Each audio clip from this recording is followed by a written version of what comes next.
Good morning, South. Please stand for the Pledge of Allegiance with Miss Sierra LaGrouse. I pledge allegiance to the flag of the United States of America and to the republic for which it stands, one nation, under God, indivisible, with liberty and justice for all.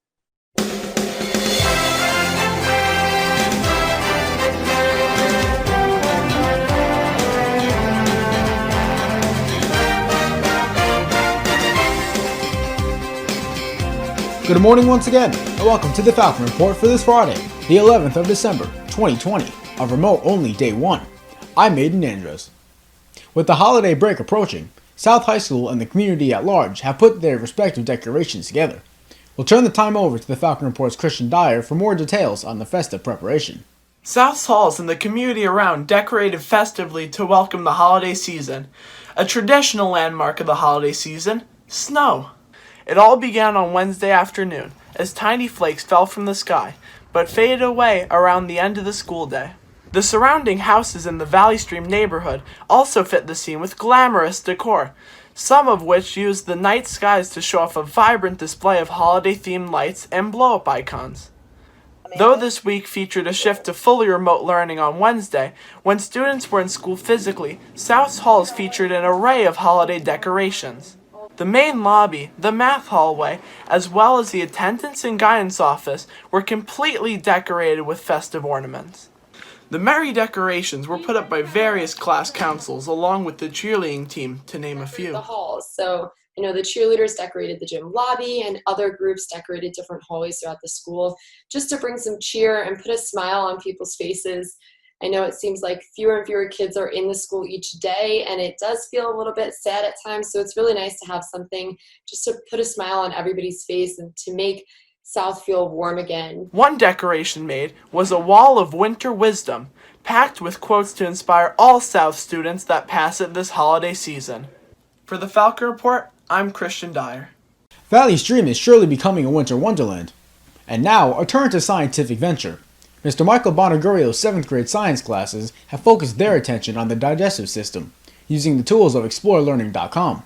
The Falcon Report's Amarcon Somnes brings us the story of how the lesson went. Amarcon? Thanks, Aiden. Despite the closing of schools on several occasions, teachers have found new ways to incorporate science into the homes of students.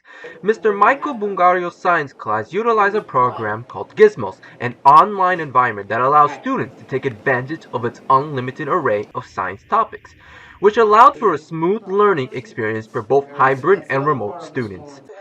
Using this incredible website, students completed a lab which allowed for the exploration and learning of the digestive system.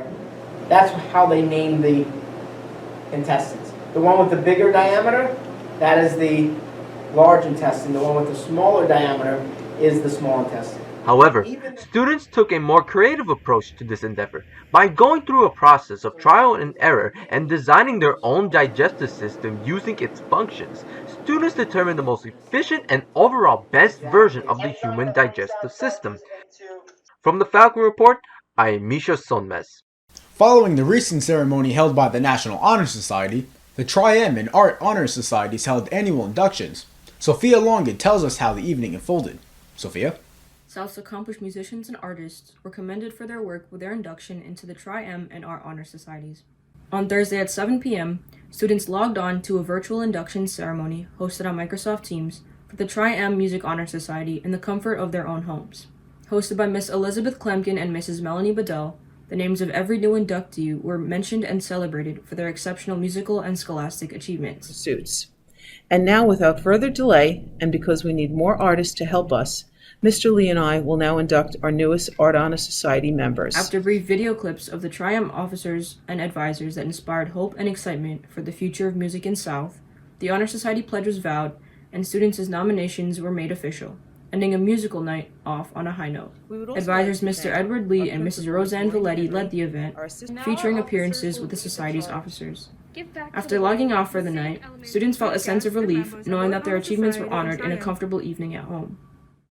For the Falcon Report, I'm Sophie Longit. When the Falcon Report returns, we'll welcome Luke Lopez with this weekend's weather.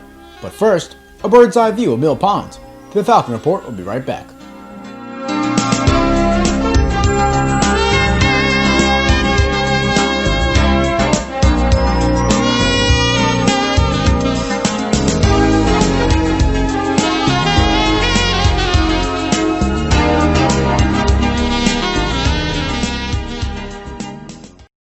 there was an idea to bring together a group of remarkable 7th and 8th graders to build character and become something more on the first Monday of each month. They became the Builders Club.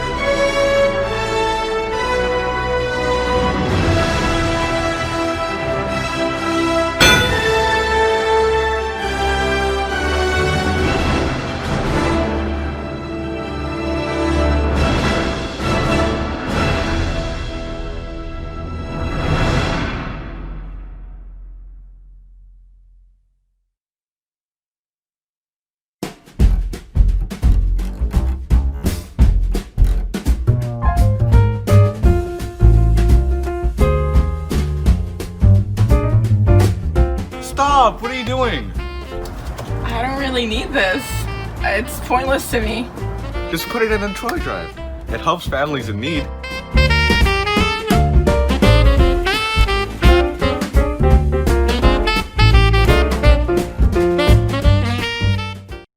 And just like that, one more school week until winter break. The Falcon Report's Luke Lopez has been monitoring a barrage of forecasts that follow into this weekend. What are we looking at, Luke? While you might see utter coldness around me, this weekend's forecast isn't painting much of a familiar picture. The sun is expected to regain its territory in the sky, as today will welcome a mixture of warmth and clouds in the 50s. Tomorrow doesn't seem as pleasant as today, as cloudy, mild, and bland skies take over, remaining in the 50s.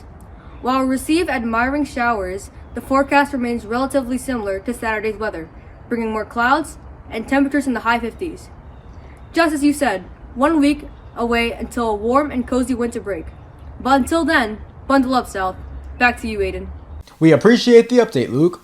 And on that note of winter, the winter sports season is finally here. Or is it? We've received a new wave of updates regarding South Athletics, and we'll turn to the Falcon Report sports producer Kibwe Bazdeo to learn about his findings. Kibwe? Thanks, Aiden. South asked for sports news, and we got it. As of now, New York State has approved lower contact sports such as indoor track, gymnastics, and bowling. We are still awaiting word on the higher contact sports, which include basketball and wrestling. Whether or not spectators will be permitted during said competition is also on the table for county sports executives. However, for now, we might not see this at the start of the winter season. There's a large push for not allowing spectators at this time for indoor sports. There's some support for having the home teams allow spectators up to a certain occupancy. And I think that's going to continue to be discussed through the month of December. On Monday, the Valley Stream Central High School District opened sign-ups for the approved sports. Winter sports sign-ups will be conducted on a new platform called Family ID, replacing the long-used Rank 1 Sports. An often asked question has now been answered, as fully remote students will be allowed to participate in athletic activities. I mean, it was a huge thing that I was, looking forward to pretty much all year, was my winter and spring season. So to be able to still have that, but not have to go into school and be put in a position where I may or may not put my family at risk is actually just something I'm really grateful. Hybrid and remote students will also be allowed to come in every day for practice and competition, as long as, like always, safety protocols remain intact. As we receive further information, we will keep you updated in all that pertains to South Athletics. But for now, that's sports. Thanks, Kibwe. And before we leave you, we'll take a look at the empty scenes outside South High School as the school transition to full remote learning starting Wednesday. These last weeks have had familiar endings to say the least, as South High School has spent 3 consecutive end of weeks from home. As of now, South plans to resume in-person instruction on Monday with the Cohort B Day 1. That's all for this edition of the Falcon Report. From our entire staff, stay safe and have a great weekend, South.